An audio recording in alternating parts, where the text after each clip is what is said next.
మన next recipe soya bhurji.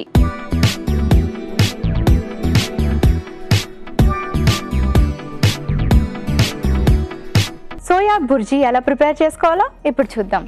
So చాలామంది egg bhurji, paneer bhurji ఇలాంటివన్నీ ప్రిపేర్ చేసుకుంటూ ఉంటారు. సోయా బుర్జీ అంటే తెలియకపోవచ్చు. సో మనం ఈ సోయా బుర్జీని సోయా గ్రాన్యూల్స్ తయారు చేసుకుంటున్నాం. ఇవి నేను సోక్ చేసి రెడీగా పెట్టుకున్నాను. చాలా ఈజీగా సింపుల్గా ప్రిపేర్ చేసుకోవచ్చు. స్టవ్ ఆన్ చేసుకుందాం. సో ఇది కొంచెం హెల్తీగా ఉండాలని గ్రీన్ పీస్ కూడా యాడ్ చేసుకుంటున్నాం. మీకు తెలుసు కదా, గ్రీన్ పీస్లో మనకి వైటమిన్ ఏ ఉంటుంది, ఫైబర్ ఉంటుంది. అండ్ గ్రీన్ పీస్ చాలా మంచిది కాబట్టి రెగ్యులర్గా మన రెసిపీస్లో ఎక్కడో దగ్గర గ్రీన్ పీస్ని యాడ్ చేసుకుంటూ ఉంటే ఎంతో మంచిది. సో గ్రీన్ పీస్ ఏంటంటే సీజన్లో చాలా ఎక్కువగా దొరుకుతుంది. అప్పుడు వాటిని వలిచేసి చక్కగా గ్రీన్ పీస్ని ఒక కవర్లోని స్టాక్ చేసుకొని మనం ఫ్రిడ్జ్లో పెట్టుకుంటే త్రూ అవుట్ ద ఇయర్ మనం ఫ్రెష్గా ఉండే గ్రీన్ పీస్ని యూస్ చేసుకోవచ్చు. ఎందుకంటే కొన్ని గ్రీన్ పీస్కి కలర్ వేసి అమ్ముతూ ఉంటారు కాబట్టి కొనేటప్పుడు కూడా చాలా జాగ్రత్తలు పాటించాలి. ఓకే, మరి ప్యాన్ హీట్ అయింది, ఆయిల్ వేసుకుందాం.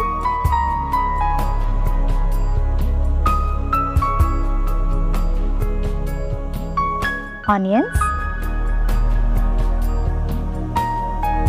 వెల్లుల్లి,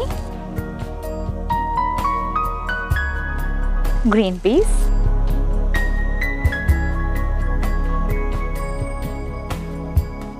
కొంచెం సాటే చేసుకుందాం.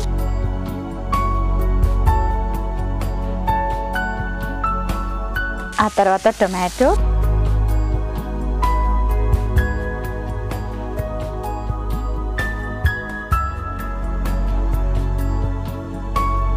ఆ తర్వాత soya granule,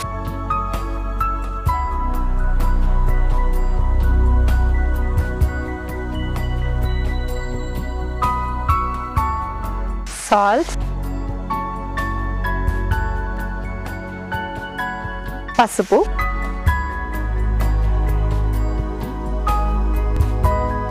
garam masala,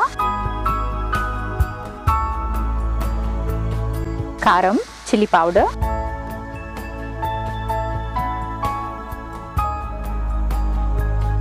soya bhurji చేసుకుంటున్నాం కాబట్టి కాస్త డ్రైగా చేసుకోవాలి. అందుకే నేను వాటర్ యాడ్ చేసుకోవట్లేదు.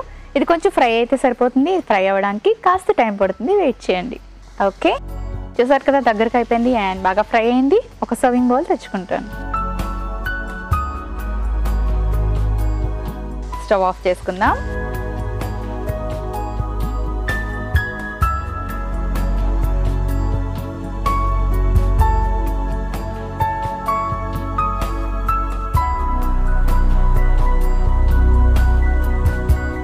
సోయా బుర్జీ రెడీ అయిపోయింది.